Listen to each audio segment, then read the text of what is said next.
Welcome back. Garden City, established in 1883, has a rich history.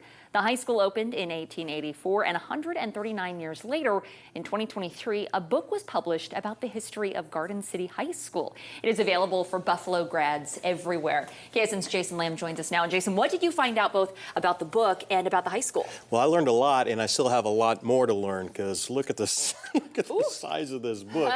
Well, the first graduating class, Garden City High School, in 1888 had 5 members. The latest graduating class last year, 2023, had 438. These are the kind of details that you will find in Life and Times of the Buffaloes, a history of Garden City High School. You know, Garden and Dodge have been playing football since 1903. Brett Marshall is a wealth of knowledge about Garden City High School. I've always had an interest in history.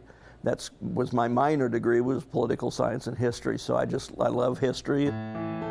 The former newspaper sports writer was tasked in 2019 with writing a history book about the home of the Buffaloes. I hadn't written a book. I'd copy edited books. I'd helped put the books together, hired graphic designers and all of those other things that go into it, and then work with the printers, but I'd never sit down and written an entire book.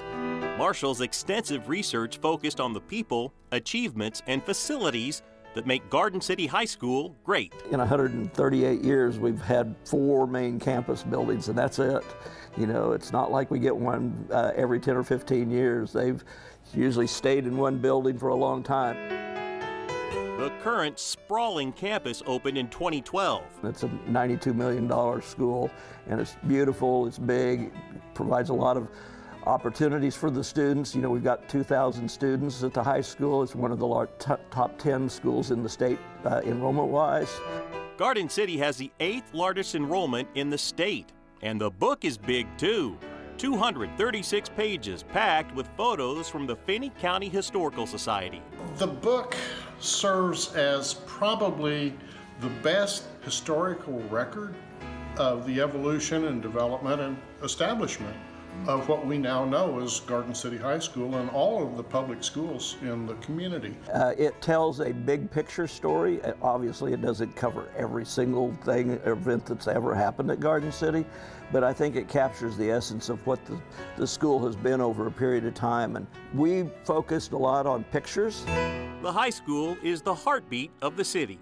We have 22 varsity sports for the athletic side of it, but we also have 36 clubs and other activities at the high school.